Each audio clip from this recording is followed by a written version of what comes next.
guys, how are you doing? My name is Lena and welcome back to another video.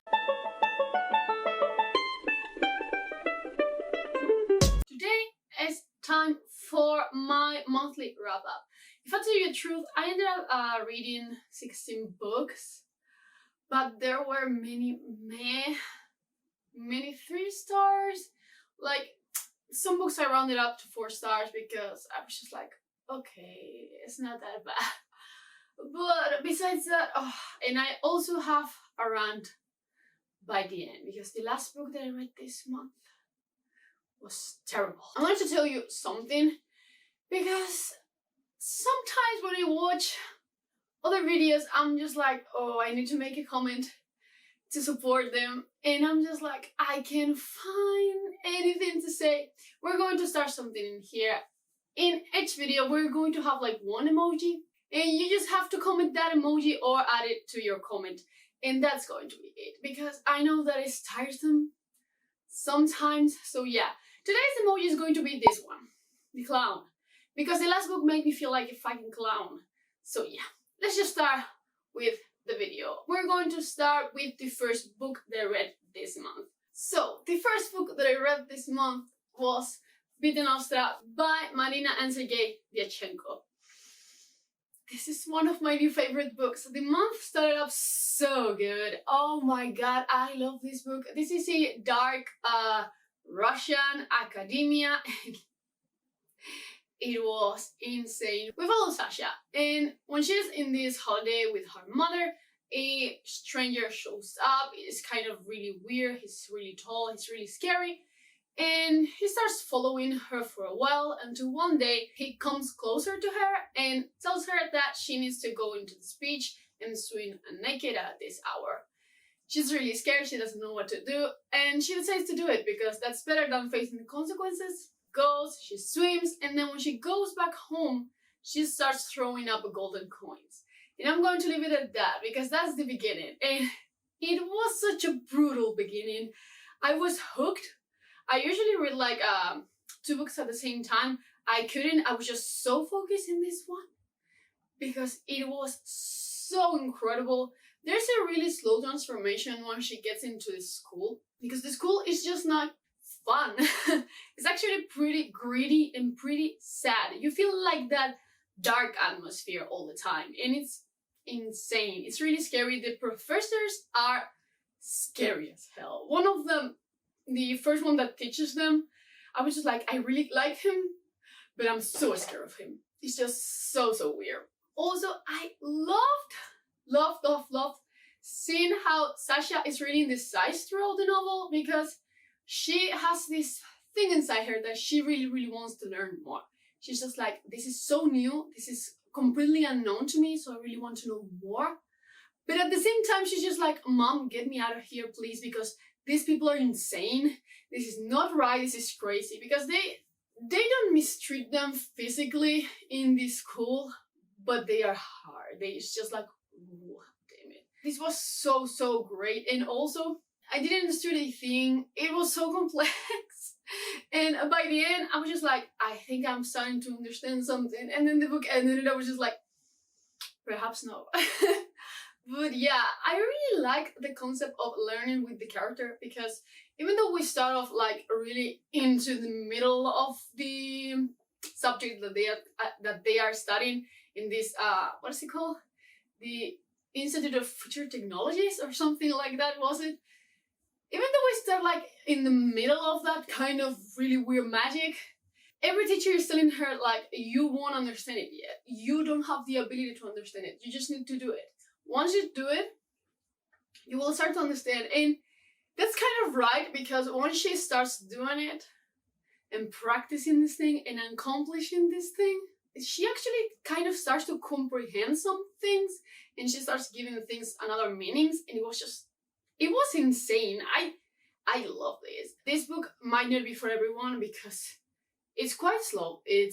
And you won't understand a single thing by the beginning or the middle. You will have to wait till the ending to just find something like, yeah, I get it. Something. So yeah, that might not be for everyone. Be aware of that, but I love this. This one of my new favorite books forever. I just can't wait to read this now that I know something to see if I can actually make sense of the beginning, but damn. I also really like Kostya. Kostya is short form for Constantine, and I really like him. Even though in the middle I was just like, I kind of want to punch him a little bit. What the fuck are you doing? But yeah, this was great. I gave it 5 stars. I can't wait to read it. What an insane book. Please, translate the next books. I need the next books. This is actually a series called Metamorphosis, so I need it. Then for one of the book clubs that I'm part of, I read A Ghost of Shade and Shadow by Silvia Moreno Garcia.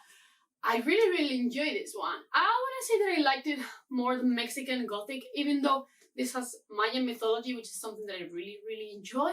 But in a general consensus, I really enjoyed this one. It's more of a travel story. We follow Cassiopeia, and she lives in her uncle's house, and she finds this kind of box containing the splinter of a god. She basically is stuck with a splinter on her finger, and the god comes back to life, and she and him go in regaining his power in Xibalba. They say Xibalba in this one and not Xibalba, which makes me confused because in other books I've heard said Xibalba. I'm not sure which one is the correct one. Overall, this was really cool. I would say that I wouldn't mind it being a little bit longer. There's a portion of the book that happens in actual Xibalba that was so cool. So yeah, overall I really enjoyed it. Yeah, my only complaint is that I wish it was a little bit longer so we could have more development because it felt a little bit short. There's a love story, okay, there's a love story. But it ended up really good. I really liked the ending. So I was just like, I don't love this, but by the end I'm just like, okay, no. Now that's how you convinced me to like this one. Overall, I really enjoyed it. I ended up giving this one 4 stars, the exact same as Mexican Gothic, but I have to say that I enjoyed Mexican Gothic a little bit more than this one. But still, try this one. It's actually pretty good. Then we start going down with the disappointments. This is The First Sister by Lyndon A. Lewis, and I buddy read this with Kayla from Crack Into a Good Book. I will link her channel down below, and I will say that we have very similar thoughts with the book, even though I like it a little bit less because this one is really heavily centered around romance, and that's not my thing, so I didn't really enjoy it. But I will say that that is the most controversial point that we had, Kayla and I. But she gave it 4 stars, I gave it 3 stars. It was okay. I'm still interested enough to continue with the series and read book 2 because the ending was kind of surprising, so I really enjoyed that. But the story in itself, we follow 2 different characters. The first one is the first sister. She was supposed to retire with his captain, but she is deceased and she's forced to stay in the ship with a new captain.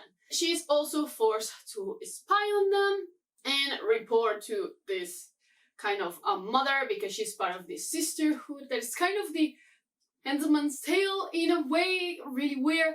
And we also follow Lito.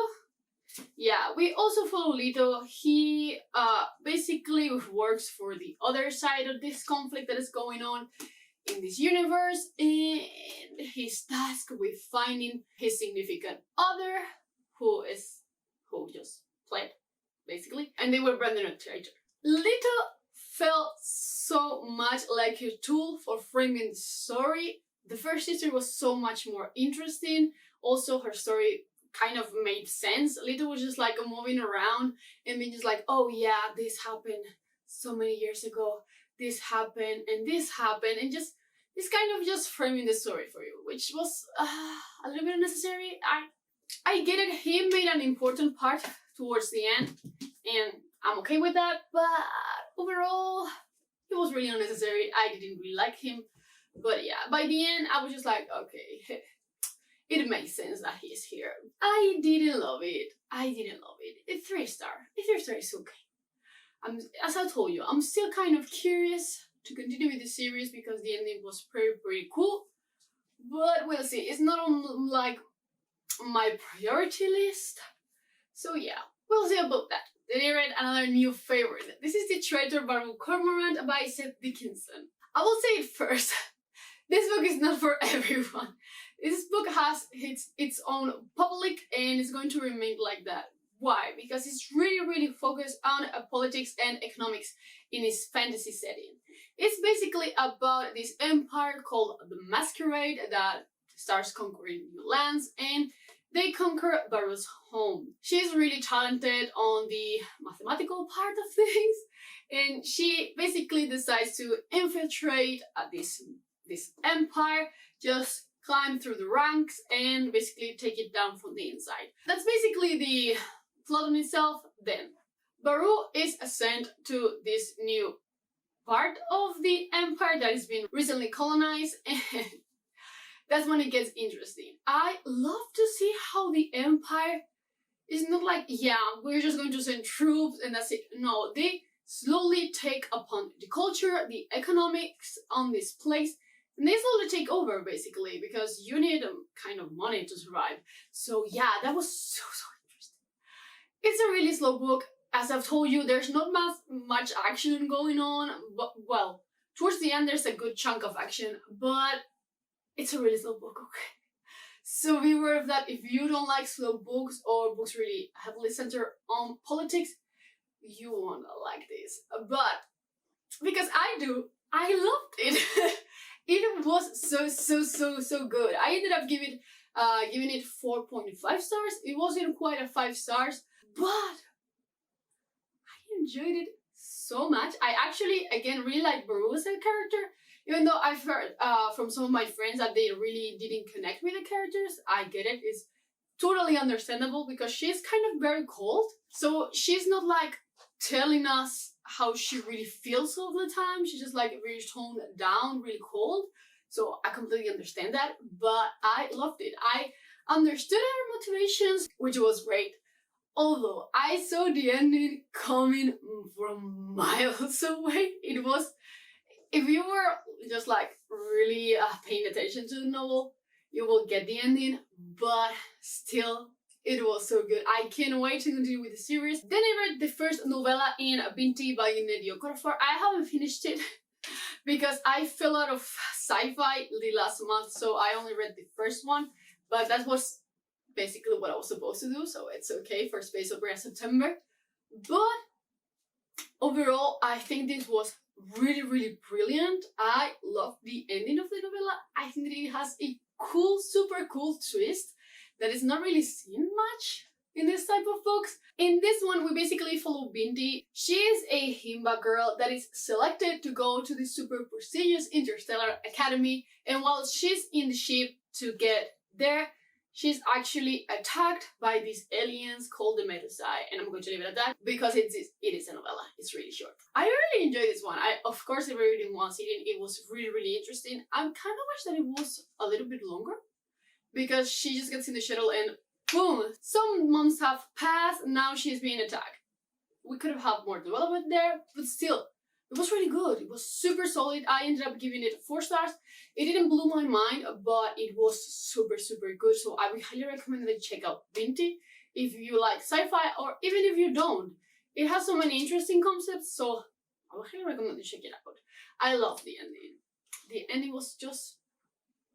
Then I read a non-fiction. I read The Rape of Nanking by Iris Chang. This is part of the read-along of the Poppy War. This is the true story in which the Poppy War is actually based. That chapter, the really famous chapter. Whoa!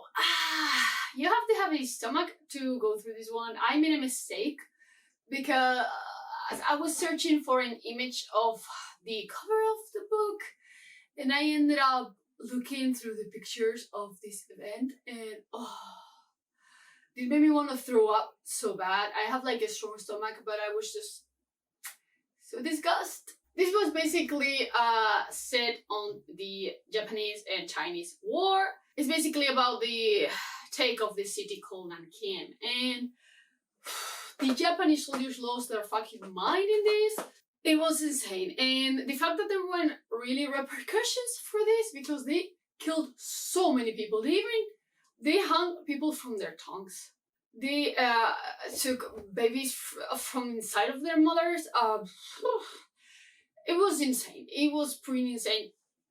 Just for me to tell you that the hero of Nankin, who kept people safe, Chinese people safe, was a fucking Nazi.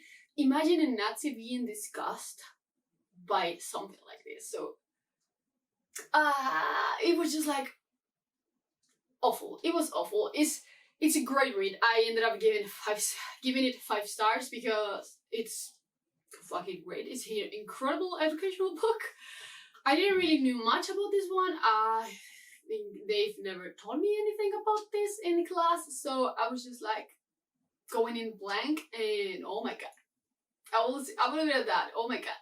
Then continuing with Space Opera September, I read Gideon the Ninth by Tamsin Muir, and I have some thoughts with this. First, I gave it 4 stars, so I did enjoy it, but the tagline for this book is so misleading. I'm sure you've heard about the lesbian necromancers in space. You can kind of cross a lesbian and space and you have necromancers, and that's fine.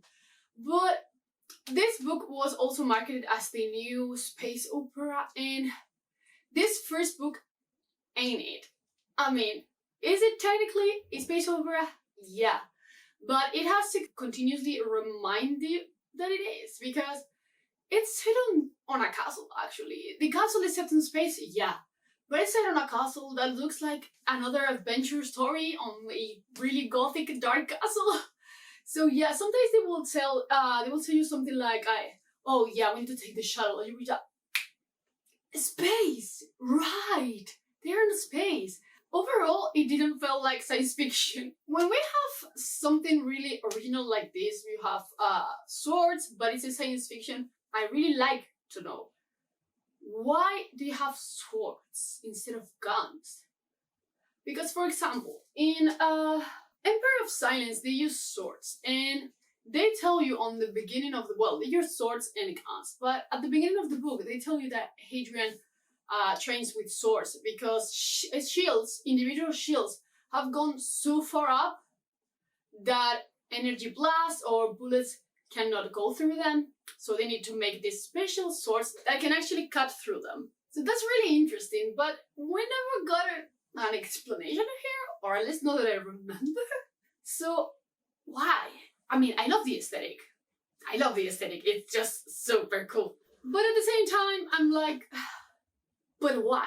I'm pretty conflicted here. I will read the second book because even though I didn't completely love Gideon, I did really like Harrow, and she's the main character for the second book, so I will definitely continue. People that is really heavy on science fiction, I don't think they're going to love this being marketed as such, because they're going to have so many different expectations for it. That's going to do very dirty to the book. So yeah, overall, I really enjoyed it. It was such a fun time. I mean, one flesh, one end, bitch. It was great. I really liked it. So yeah, we'll continue. As a part of my TBR game, I read Shadow of a Dead God, and I was so surprised by this one. I really enjoyed it. I'm so used to following unlikable characters and like really mean characters in dark fantasy, but our main character here was so nice. Nick is such a good guy. I really like him. And another thing, the magic and the world building in this one was super cool. I don't know if it was because I was just so into science fiction this past month that anything in fantasy was just like, oh, incredible. But I really enjoyed this one. And so the magic here comes from raw energy that's lingering in the air, but that energy comes from actual corpses of gods that have died. I loved it. I actually really enjoyed the fact that we follow Nick, and he, even though he's a magician, he's not a powerful magician. He's just like an average type of magician, which is really refreshing to see, not an almighty powerful character. I gave it, again, 4 stars. It was super solid. I really enjoyed it. I will 100% continue with this series. It has a really great, like, subtle LGBT plus representation because it's really accepted in this world. It's there and it's just done super good. It's more centered around a robbery and a breakout than the mystery in itself in this book. Yeah. Oh, and it also has ghosts. I almost forget about the ghosts. In this one, we follow Nick and his really close friend. His friend is kind of a thief. Literally, when they were pulling up this job, both of them were in prison. Nick gets away with it and nothing happened, but actually his friend Benny is arrested and condemned to death. It's really centered around that. So be aware of that, because there's not like much adventure time. It's like really centered on that, on breaking Benny out and find out who basically framed them. So yeah, it's more of a mystery kind of detective novel set in a fantasy setting, but I really liked it. It was so fun. It was something so light. Oh, I loved it. Then let's go back into the sci-fi. I didn't read this one. I read Children of Time. I will read it because I really want to read Children of Ruin by Adrian Tchaikovsky. This was a reread for me. I gave it exactly the same rating as the last time, 4 stars, even though I read it 2 years ago already, according to Goodreads. But yeah, I just really like to see the evolution of the Arachnic civilization. It's a really weird book. It's not going to be everyone's cup of tea because it's a really slow burn book. It's just like you seeing these humans trying to survive, and then at the same time seeing these spiders creating their civilization and their religion and their science and things like that, which is slow. And yes, I'm telling you, you might not like it, but I really enjoyed it. I really like slow burn sci-fi books, so this one completely made it for me. But again, I really liked it. Super cool. I can't wait to continue finally the Children of Ruin now that I actually remember what happened. And apparently in this one we have new type of alien, which is super cool. But yeah, 4 stars for Children of Time. Then continuing with space opera as the last 2 books, I also read Rendezvous with Rama by Arthur C. Clarke. I really like classic sci-fi, but sometimes you can really tell that it's classic and it has some years on it, because oh my god, sometimes this sexism is just... I really laugh about it because I know that this is really old and that's it. But there's one scene here where the main character is just like, oh my god, how many accidents might have happened because of the woman's titties in low gravity moving around. I'm just like, but why? Why would you say something like that? So yeah, that was pretty boring. But again, Rendezvous with Rama is about this kind of alien ship artifact that shows up in the middle of the solar system, and it's kind of this perfect cylinder. They sent an expedition there, and it's basically following the expedition inside the tube. Its first contact with aliens, I really enjoyed it overall. I gave it 4 stars. This was a reread for me. Yeah, this time I couldn't help focusing on those things because it was like, dude. But yeah, the exploration of the machine and the ship, I really enjoyed again. It was super cool. So many kind of new concepts came from here, and it's just so cool to see that. But yeah, be aware of that. Be aware of everything that I've said, because sometimes it's just like...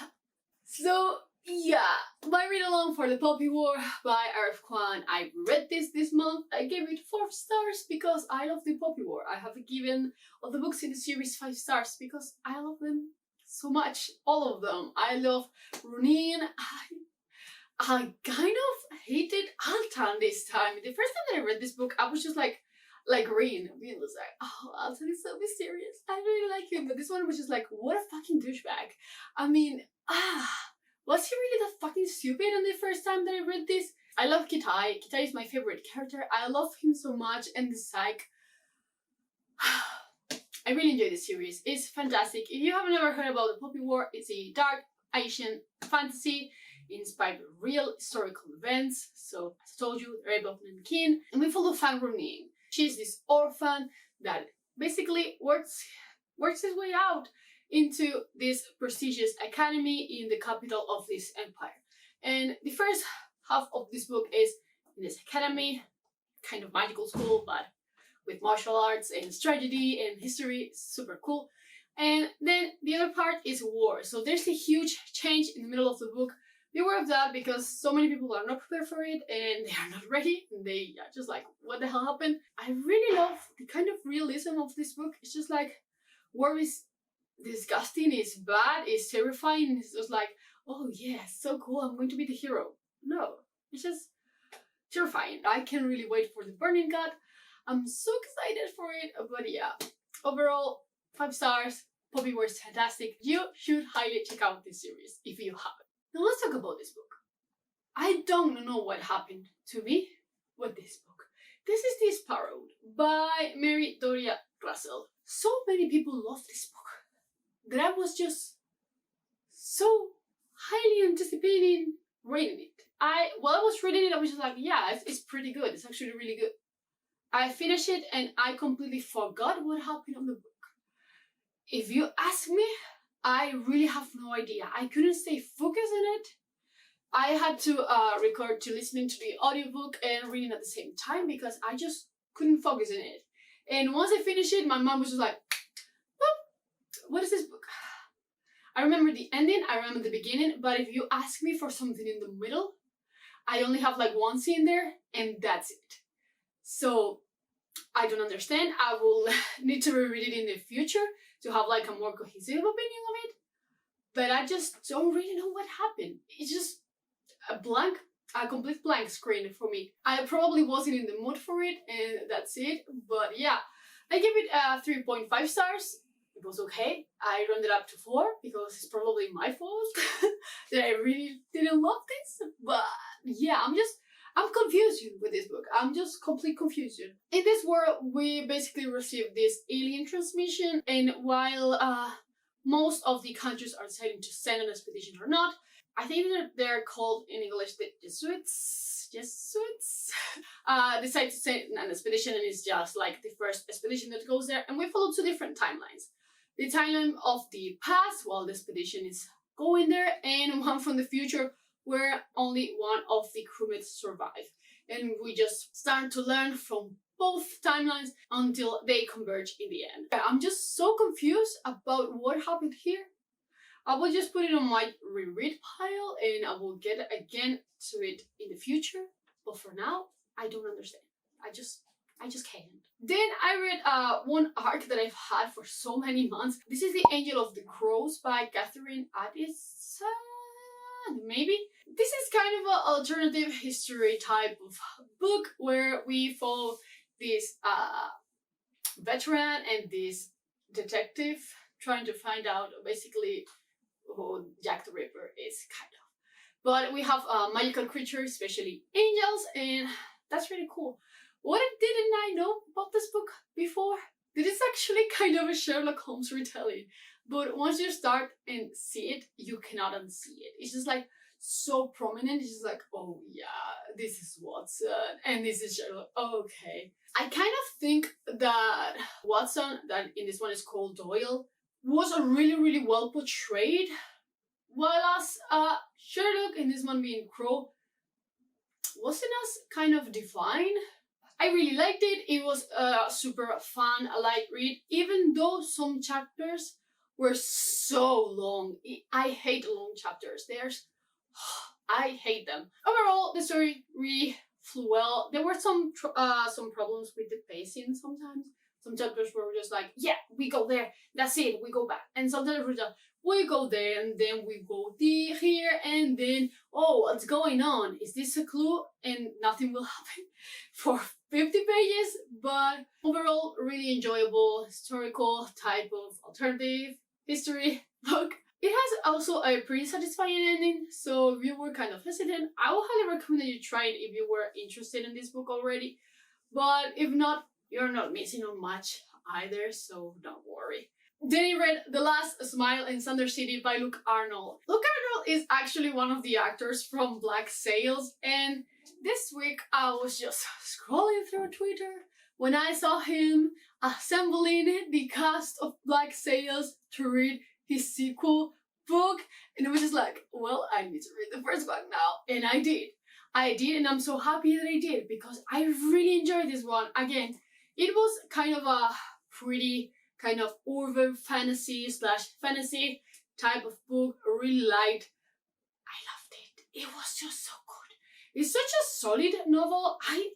I was really interested on everything since page 1.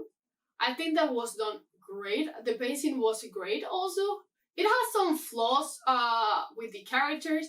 I think that the only true developed character was a fetch or main character. The other one was just like really kind of scattered it. They weren't doing much. But I really liked it. I've heard this compared to The Wolf Among Us, Alien Noir, and 100%. But you know what this reminded me of so bad? To Carnival Row, because there's one thing in this book, magic is gone, and it was all because there was a war between humans and fantasy characters. Well, fantasy creatures, not characters. Magic ended up disappearing. I will tell you why, because this is one of the points of the story. So vampires, for example, are getting old. The blood does no longer work with them. Banshees can no longer talk and things like that. And because that war, it reminded me so much to Carnival Row, because we follow like 2 different timelines. Timeline where Fetch was part of the war, and the one in the present where he is looking for a missing siren. It was great. I gave it 4 stars, super solid. I enjoyed it as hell. I will 100% continue with the series. I'm buying the sequel the 8th of October because it's the day when it comes out here. So yeah, I will highly recommend you check out this one if you like urban fantasy type of books. It was just so cool, so fun. Then I read another arc. This is Phoenix Extravagant by Jun Hali, and I was pretty pleasantly surprised by this one. I had like a good amount of expectations for this book, and I was again pleasantly surprised. I didn't completely love it. I ended up giving it again 4 stars. It wasn't perfect. There were some problems with the pacing in this one. The first like 30-40 pages were really slow. Then we have 50 pages where everything is just like, whoa, happening. A thing, another thing, then whoa. And it's just like, wait, what? And I didn't really connect with most characters. I really connect with our main character, who's actually gender neutral and has the pronoun they, which was super cool. And Jade was a fascinating character. I really liked them. But yeah, the thing that I loved the most about this one was the queerness of the world. It's just something so normal here, so ordinary. We have polyamorous relationships. We have a female-female marriage. We have Jade as a gender-neutral individual, which was fantastic. I loved it. That was just like my favorite thing about it. Also, I really liked following a artist. We don't follow artists that much on fantasy. The magic system here is based around smashing objects, well, paintings, and then have like this ink, and then you put it on a mask, and they deactivate this kind of automatas. It was super fascinating, so I really loved that. What I didn't love as much was the plot in itself. I really liked the trope of working for the enemy, which happened here, but only for really not a long amount of time, if that makes any sense. There's a love story here that I didn't bought at all. It was just so rushed and so unnecessary. So yeah, that was my main complaints, but overall I really enjoyed it. In this one, we basically follow Jade. They are an artist and they want to apply to the Ministry of Art, but they actually end up working for the Ministry of War. Was it war? I think it was another word actually, but they ended up there trying to figure out what happened in this massacre and what happened with its dragon. Well, it's actually an automaton dragon that caused the massacre in that village, and she's trying to figure out basically what happened and how to make it work again. Also, I don't really mind a writing style, but this writing style was so good. I flew through this book in 2 days. And then, let's go with this book. So the last book that I read this month was The Inheritance Games by, I don't remember the author. So the tagline for this book was Knives Out meets Cinderella. I should have used that as a warning because of the Cinderella part, but I didn't care. I was just like so excited for Knives Out that I was just like, yeah. we follow this girl who receives this inheritance with millions of dollars, and she's just like, why would this guy that I don't know give this to me? So we basically try to figure out why. Well, you might think, oh, this is going to be full of clues and mysteries. No. This is actually a masquerade to make you go through a fucking love triangle. Well, actually, 2 love triangles. I'm so bored of this type of books. I hate it. And the part of the love triangle, the 2 boys are 2 fucking brothers.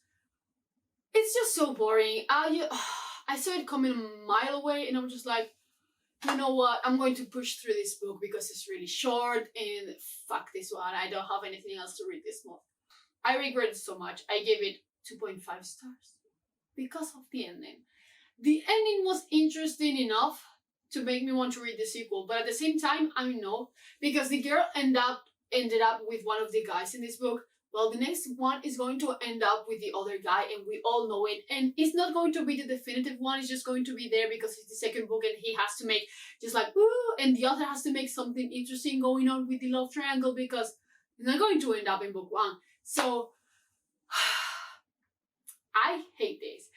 You know, I actually enjoy love triangles when they are done right, but this was just done so poorly. So poorly, because one of the guys, of course, hated her when she was around. The other one was just running around the house shirtless so she can actually like him, and he was always good to her since day one because he also wanted to find out what happened, and she, of course, has to move into this house and live with both. Of course. Oh my god, it's just so full of cliches. It makes me genuinely mad thinking about this book. I was just reading it, suffering. You know, sometimes I just want to read something to have a good time. I don't need anything profound. But this was just so stupid. So stupid. It felt like a fan fiction, which is just like, oh, the girl suddenly has so much money. She can have just like this great makeover and new clothes, and she has 2 boys that like her. So boring, really. The only part that mysteries happened were in the beginning and in the end. The middle part was just her going around being like, oh yeah, I have lawyers now, and I'm going to have this makeover even though I don't want to, but oh, I look beautiful now. I don't look the same anymore. And it's just like, I don't give a fuck, girl. You don't need to put highlights in your fucking hair. This really, I don't get heated often with books, but this one made me mad. I finished it and I was just like, I want to write a fucking rant review on Goodreads because fuck this book. And it has like a 4 point something. What?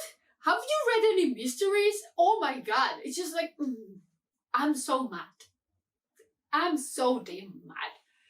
But yeah, we're going to leave it at that because this was so stupid. And I hate this one because the ending was actually so fucking great. I want to read the sequel because of the ending. And I'm just like, if you make this great ending, why couldn't you just make the book better? I'm so fucking mad. I'm sorry. Relax. But yeah, I'm just going to leave it at that because I could rant about this book for so long. But that's it. We're going to leave it at that. So yeah, don't forget to comment down below the clown because I'm such a damn clown for believing this book would actually be anything like Knives Out. Have you read any interesting books in September or anything that you want to rant about? We can rant about together down in the comments below. But yeah, that's going to be all for today. I really hope that you enjoyed it and I will see you in the next one. Bye!